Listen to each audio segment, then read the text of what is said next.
Prisoners of war. At the peak of World War I, over 9 million soldiers were prisoners of war. However, many of their stories and ideas were lost to historians because of World War II, when prisoners of war, or POWs, were treated even worse than they were in World War I. Every country involved in the war had lost and captured enemy prisoners during the war. Over 1.2 million German soldiers were captured by the Western Allies, and Germany alone held over 1 million prisoners. Worst of all was Russia, holding over a total of 2.7 million Austro-Hungarian and German soldiers. What are POWs? POWs are soldiers or civilians who were captured by enemy militaries during wars. POWs can be captured in many ways. For example, during World War I, the U.S. Air Force lost most of their pilots and non-pilots after they were shot down or forced to land. That being said, there were a few POWs who were captured after their balloons were forced to land, and there was one USAF enlisted who was captured after he drove too close to the front line. After being captured, many POWs went to imprisonment camps. In here, prisoners were interrogated for information, and although it was against the rules, they were forced to work directly in the war effort. Different nationalities were treated differently. Italian troops taken as POWs had a 17% death rate, while German troops taken as POWs only had a 3% death rate. Where and when? Prisoners were reportedly first captured in 1914. Most POWs during that time were captured by Germans, rather than the French or the British.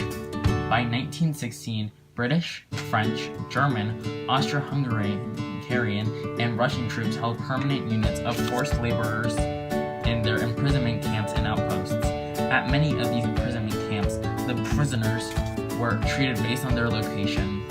Many of the prisoners were divided based on race in order for easier management and labor purposes. In many of these camps, it was muddy and filthy, and disease ran rampant. In the Russian camp That's Good, there was a typhus outbreak that killed at least 10,000 of the 25,000 men in the camp. Typhus is an illness that is caused primarily by an arthropod, a spider, tick, or mouse, for example, biting you. This illness can cause headaches, chills, fevers, and a rash. It can also cause vomiting, coughing, and severe muscle pain depending on what bites you. The typhus outbreak caused countries like Germany to make health more important in imprisonment camps. However, in the outposts where many of the prisoners worked, conditions were not as closely looked at, and in many cases forgotten. One soldier wrote about his time in imprisonment camp stating that it was muddy and filthy. We laid on the ground, and when we could sleep, we tried to sleep, but we didn't get much. And each night, of course, some of the poor chaps couldn't stand it, and they died of exposure.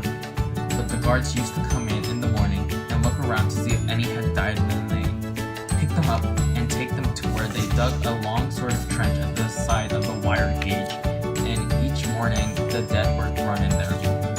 They were just thrown in, a bit of soil on top of them. After the war, many prisoners were released to their respective borders and left to find a way home by themselves. Many veterans did not think of their time in camps as their time in war. Many POWs were embarrassed and wanted to forget. Even though many countries had to repay the prisoners for their experiences, many did not, and the start of World War II forced many of these ideas back. Although many prisoners of the Great War are long gone, we still must remember their stories and how they persevered through these horrid conditions. Remember, in the United States, we set up something called the POW-MIA Remembrance Table.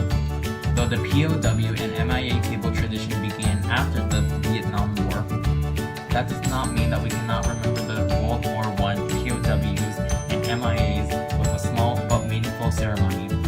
Every line of the ceremony ends with the same rule. Remember. The table set for one is small. Remember. The tablecloth is white. Remember. I will not continue the whole ceremony, but the message here is clear. Until the day they come, remember.